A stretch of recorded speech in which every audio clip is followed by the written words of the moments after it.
Second time trying to film this today. Right lads, the Premier League is only a couple of days away and it is time for me to make my predictions. Let's not waste any more time as this is the second time I've tried to film this today, so let's just get straight into it. So who have I predicted to get relegated then? And out of the three promoted sides, Wolves, Cardiff and Fulham, I've predicted only Cardiff to go down, and I've predicted that they will finish bottom of the table. Why? I don't know if Neil Warnock is able to kind of adapt this group of players into the Premier League. They haven't made too many big signings at all, really, Cardiff. And last time they were in the Premier League, the only thing I remember of them was claiming a big scalp at home to Manchester City.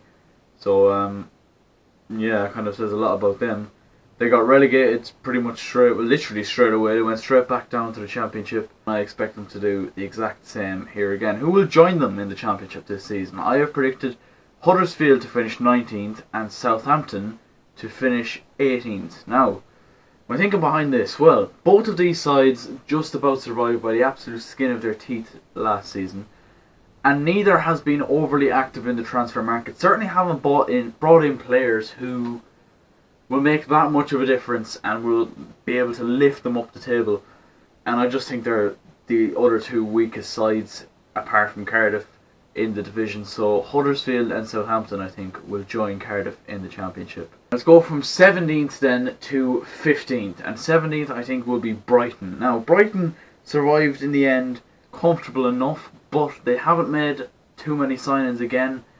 And I don't know, it could be a bit of a second season syndrome. I do think they will survive, but I think it'll be by the skin of their teeth this time out. Chris Hughton has done a fantastic job there, and who knows, he could pull out easy enough survival out of the hat, but it should be interesting to see nonetheless.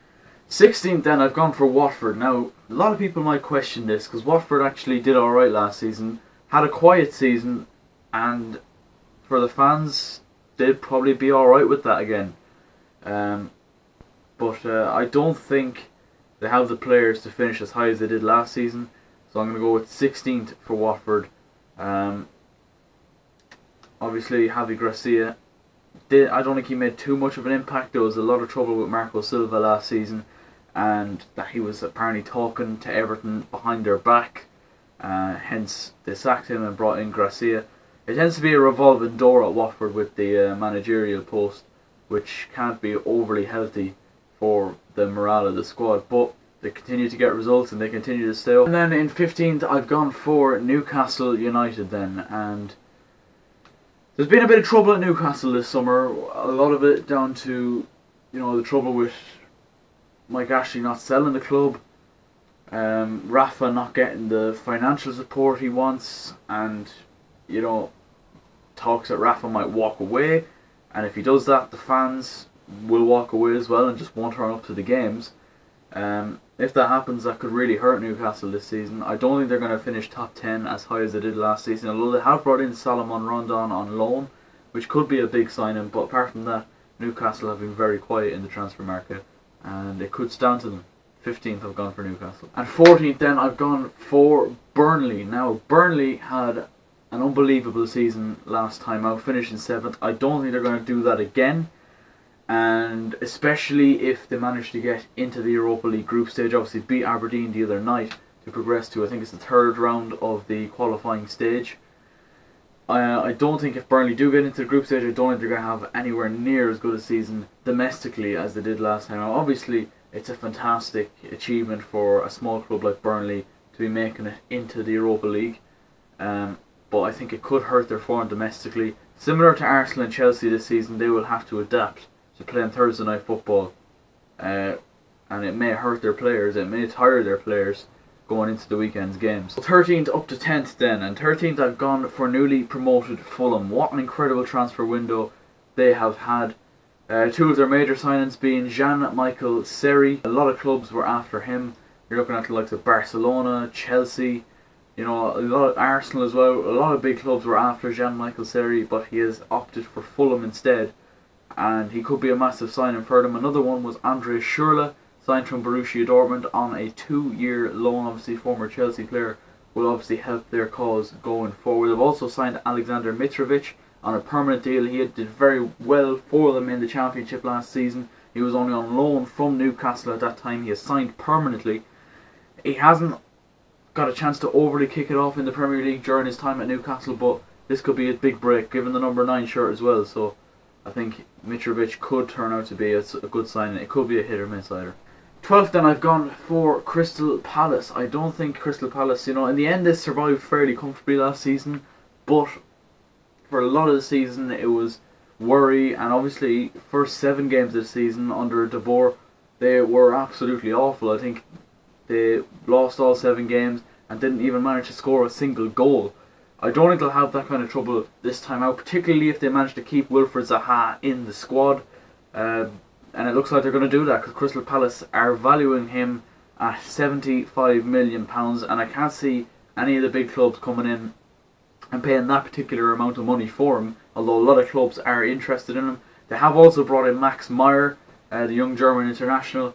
Didn't go to the World Cup of Germany this summer, and has just recently been released by Schalke. A lot of big clubs were after him when he was younger a few years ago. He's still quite young in fairness, but when he was in his teenage years there was a lot of big clubs looking for him, and it'll be interesting to see if he can reach that potential. And if he does well with Palace, he could get a move to a big club next summer. But a good signing by Crystal Palace, and they're paying a lot of money in his wages to make up for not having to pay a single penny for his transfer fee. 12th for Crystal Palace for me. 11th I'm going for Bournemouth. Now, a lot of people might say Bournemouth's squad isn't as strong as some of the squads I've mentioned down below them, but it hasn't proved a problem for Eddie Howe in recent years. Ever since Bournemouth have been promoted, we've been saying, yeah, surely they're going to go down. They haven't got a strong enough squad for the Premier League, but I think they're consistently finishing in those kind of positions, kind of 10th, 11th, 12th, 13th maybe. But they've been very, very steady, Bournemouth, and even though they haven't on paper had the best players, they have the kind of team spirit to stay in the Premier League. And again, haven't been overly active in the transfer market. Have brought in a few players here and there, but haven't been overly active. I'm going to go for 11th for Bournemouth. That brings us into the top 10 then, and 10th I'm going for Leicester City. Now obviously Leicester were the fairy tale club, winning the Premier League a couple of seasons ago, against all the odds really, and it should be interesting to see how they cope now without Riyad Mahrez. He has obviously left for around £60 million to Manchester City, their star player, and it'll just be interesting to see if they have that kind of creativity to create the chances for the likes of Vardy, Iheanacho, Okazaki, whoever it may be. But I think they'll be comfortable enough, despite the fact that Leicester fans weren't very happy with Claude Puel's style of play last season. It got them from a very, very bad place to, safety. And I don't know how long the Leicester fans are going to stay patient with Claude Puel, but his style of play is effective, but maybe not the prettiest. I'm going to go 10th for Leicester. 9th then, this is probably going to be my most controversial call yet. I've gone for Wolves, newly promoted Wolves, to finish 9th in the Premier League this season. They've made some incredible signings this summer and are still even looking to add to it. They've brought in Rui Patricio, the goalie, who has had a fantastic career, certainly at international level, and has left Sporting Lisbon this summer. João Moutinho is another man who years ago a lot of the top clubs were after, still a very, very good player, centre midfield player. They've also brought in Mexican striker Raul Jimenez as well, and there's still rumours that they could even try and extend their purchases further. But Wolves could be a real force. They're pumping a lot of money into that club, and it's no surprise that they're getting a lot of marquee signings and big, big names in the door at Molineux. So I'm expecting Wolves to do well this season.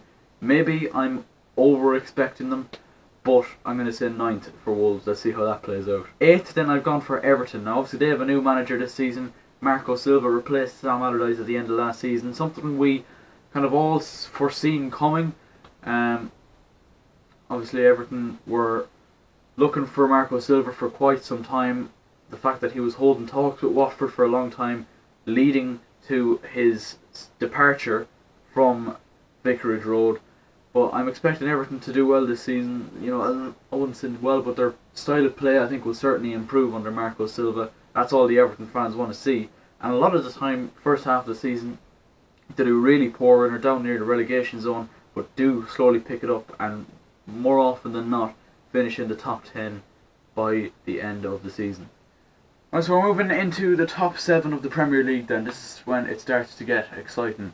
7th, I've gone for West Ham United. Now, a lot of time, Burnley were the surprise package last season, and a lot of time we always do get a surprise package. I think West Ham will be that. Although, in fairness, it won't be that surprising with the kind of signings they have made in this transfer window. Looking at some of West Ham's signings that they've made in this transfer window, Lucas Fabianski from Swansea, a very good keeper, an accomplished keeper in the Premier League, to come in and really threaten Adrian's #1 spot at the club.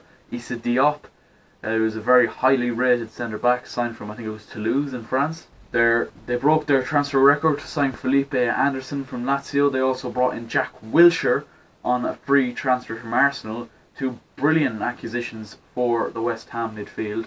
And they also brought in Andrei Yarmolenko from Borussia Dortmund to accompany Marco Arnautovic and Javier Hernandez up front. I think West Ham have a very, very exciting team this season. Now, last season they had a bit of trouble when they brought in all the big names at the same time, but I think Emmanuel Pellegrini, their new manager, I think they've an experienced head and a fella who can really manage the squad, you know what I mean, and kind of help all the different characters that are in that squad. And there are a lot of different personalities fused together. They play Liverpool on the first weekend of the season, this coming Sunday, and it should be interesting. That would be a bit of a task. That would be a massive test for them. We'll be able to see whereabouts West Ham are at after that particular game. Right, the top 6 then. The Poison Chalice. So hard to predict the top 6 season in, season out. Teams always seem to improve year on year, and you just can't predict it a lot of the time. But here's my prediction for the top 6. 6th, Manchester United. A lot of people might be questioning this, but Man United finished 2nd last season, and I know all that, but there seems to be unrest in the United camp, and I don't know what it is with Jose Mourinho, but in his 3rd season he always seems to just go off on one, and that looks like it's happening again. I remember his last season with Chelsea, the season we went on to finish 10th in. He looked a shook man even in pre-season, and he has looked that way once again, criticising his players. Now, for all we know, we could all just be stupid and he could be having us all on. This could all be one big Jose Mourinho act. It could easily be, where he kind of deflects the attention away from how bad his team is playing, so the media talk about what he is saying instead. But there has been times where he has spoken about his players in a negative light. There's a lot of beef there with likes of Valencia and Anthony Martial in particular, just to name 2. David De Gea had a poor World Cup, so how is his confidence going to be going into the new season? Man United have been so reliant on him the last few seasons. Man United fans in particular are becoming uneasy with Mourinho because of his style of play, his park the bus fucking mentality. They don't want to have to adapt to that. They're Manchester United. They should be playing the top attacking football that they have been associated with for years, especially during the Fergie era. And United fans aren't happy with the club at the minute, and I think there's a lot of conflict there, and it could result in Mourinho getting the sack, or it could be just another master plan of his. Either way, I've predicted Man United to finish 6th this season. Moving on to 5th then, and I've gone for Arsenal. Under new manager Unai Emery, I think Arsenal will be a force this season. They've made a few very good signings in the window. You're looking at the likes of Leno, Socrates, Lucas Torreira. They're good players, and I think Arsenal have certainly sorted out some problems from the Wenger era, but not all of them. And I don't think they're going to get straight back into the top 4 this season, but they're certainly going to push the rest of the top 6 all the way until the end. So obviously that leaves our top 4. 4th, I have gone for Chelsea. So, why do I think Chelsea will finish 4th? Well, this is more an optimism thing more than anything else. I want Chelsea to finish 4th. I don't expect us to finish any higher than that, but a lot of it could depend on whether or not we sign a striker.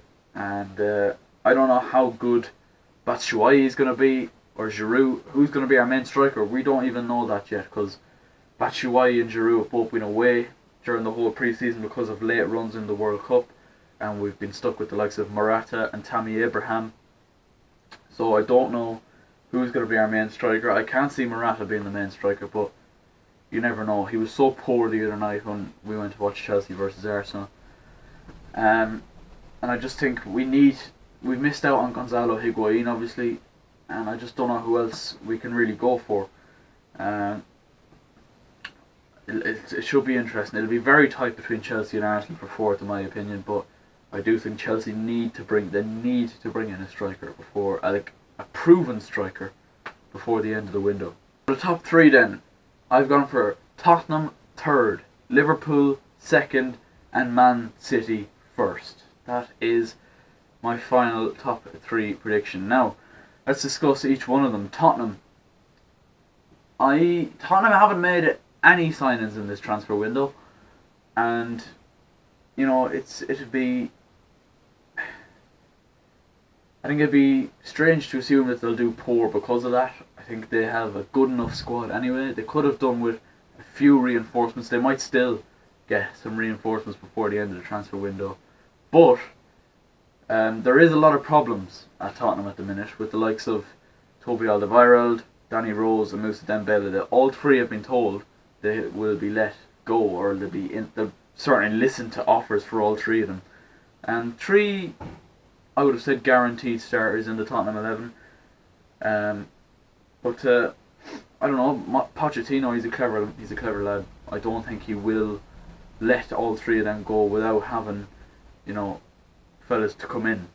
I think he'll have all that kind of organised before he listens to offers for the likes of Alderweireld, Rose, and Dembele. But I think Tottenham are still good enough to finish in the top three, and might even push for the title. Who knows? They like putting pressure on anyway, you know that much. So Liverpool second then. Liverpool are going to be the closest team to push Manchester City, in my opinion, this season. Obviously, got the better of Man City over two legs in the Champions League last season. Beat them in Anfield at the start of the year back in January. I think for the second half of the season they look near a better side than Man City. Obviously there are a few hiccups along the way against smaller sides, but obviously getting to the Champions League final was a massive thing for Liverpool, and they've only gone and strengthened their squad this season, bringing in the likes of Naby Keita, Fabinho, Xherdan Shaqiri. And I'm not saying all of these are necessarily going to start, but Liverpool need the strength and depth. That was probably their problem at times last season, and I think they have that now, and it will certainly help them in their call for pushing for the title. They've also solved their goalkeeping problem by the looks of it. Loris Karius has been replaced as Liverpool number one. They've signed Alisson Becker from Roma for a pretty hefty fee, so it'll be interesting to see if he lives up to that price tag. But it needed to happen for Liverpool fans. I wasn't overly convinced with Alisson at the World Cup, but I've heard great things about him.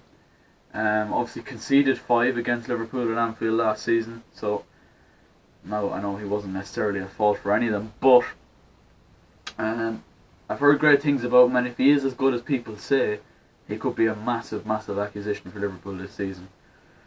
And finally, I have gone for Manchester City to make it 2 titles in as many years. But the title and perhaps a domestic trophy will not be good enough for Man City fans this season. They will want to see their team pushing for the Champions League title this season. They simply have to.